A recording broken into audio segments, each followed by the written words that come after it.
So our next trend is about hydration. So when we talk about Refocus, we talk about what are the new metrics of health and vitality, how are consumers sort of measuring their health. And I think hydration is one that, again, it's back to basics, but the way that you put it out and message it, there can be some complexity to that. And so we're going to talk a little bit about how to approach that.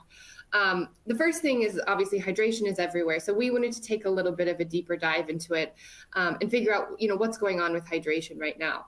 And what we learned is people, especially Americans, don't really actually like water that much, but they know that hydration is important. So we found that 44% of US consumers say they haven't consumed plain water in the last 3 months.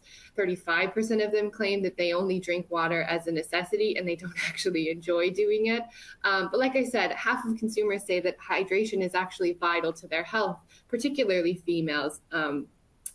We also know as well that about 25% of all beverage occasions are driven by a hydration need. So there's this real tension point that we're going to look at in a little bit of depth, but we're actually going to dive into this a lot more as the year goes on. We're planning to put out more material. So this is just a bit of a teaser for you. We went back to consumer needs on this one. So when we dove a little deeper into the hydration need state, we found that there's actually two distinct approaches to hydration. The larger one, which is about 2/3 of all hydration occasions, is about rescuing hydration. It's a more reactive approach. I'm feeling parched. I need to get my hydration level back up. The other one, which is a little bit smaller, is proactive hydration. So that accounts for about 1 in 3 of all hydration occasions. And I think it's actually the more interesting one. There's lots of potential, especially when we dig into the generational dynamics that we see playing out here. So let's look at those for a second.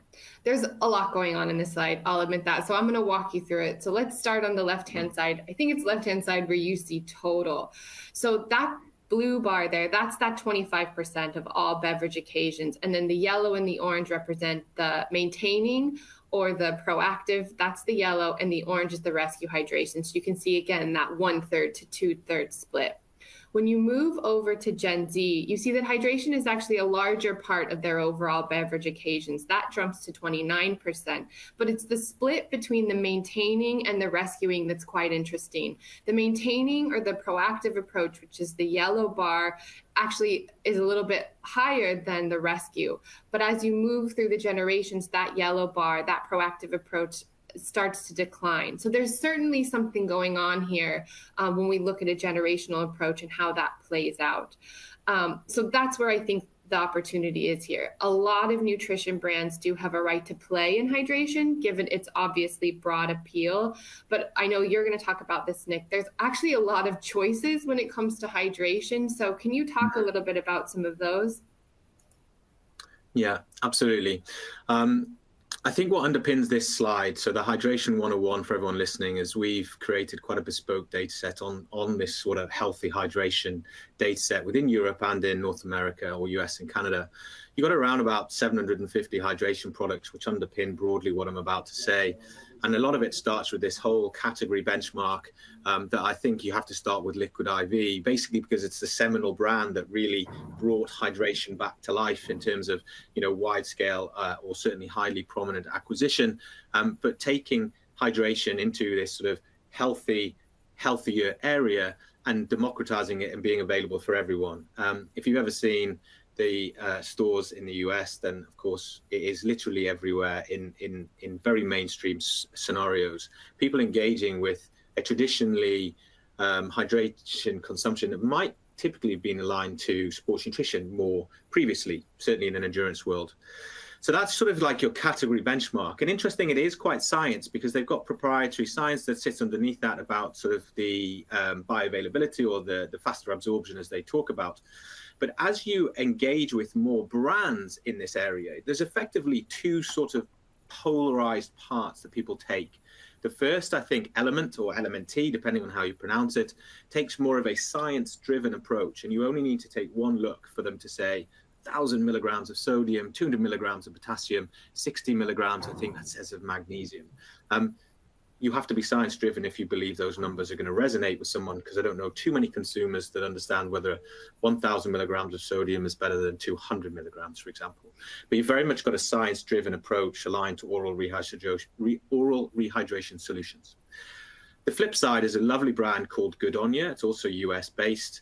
I love this one just because they take the more drive to be natural approach. If you go look at it, it's Himalayan sea salt, it's coconut water. They don't mention numbers too often. It's very much about, hey, this is supernatural, this is part of your daily habit. And it is a really good example of comparing the two. And it brings to life the fact that, as you said, Nikki, there's a lot more brands taking sort of quite a broad spectrum approach from sciencey through to natural, sport through to health. Now, the second major thing after you define your proposition is the format. I think a lot of people will be familiar with Noon or something similar in effervescent tablets. Actually, if you take all of those hydration products, 71% of those are ready to mix, so they're in powdered format, and 44% of those are actually in stick packs. And for those of you available, like, understand stick packs, it's almost like a renaissance of that simple health hacking behavior on the go, travel, dip it into anything that you want, and they're, highly convenient. And that's typically what the benchmark has now been for that. Beyond the format, then we get into the approach to electrolytes, and there's some really interesting discussions. Now, for everyone listening, I don't expect you to understand or see quite the detail in that chart. I just want to say that we've been able to break down whether does a hydration product include all of the electrolytes. Technically, we're showing 4. Some would argue we're talking more like should be 5. If they do have all 4, is it comprehensive? Should they focus on only 1 or 2? Ooh, how interesting is magnesium? That's also a trend. And also, therefore, what the dose is. And there's different approaches as to it. So do you have all electrolytes, selected electrolytes? And how much do you add of those electrolytes, notwithstanding the impact on taste? And there's some interesting intricacies there. Then you have, do you add benefits? Once we've won in hydration, hydration can be the delivery of other benefits. In this instance, we've got an immunity one. There's also brain ones. You can add caffeine. And people are now moving into the differentiation with Hydration Plus. Almost that hydration is now a carrier for supplements in general. And that's something that you're seeing this extension. So it's becoming not just a major trend, but a major carrier for other areas.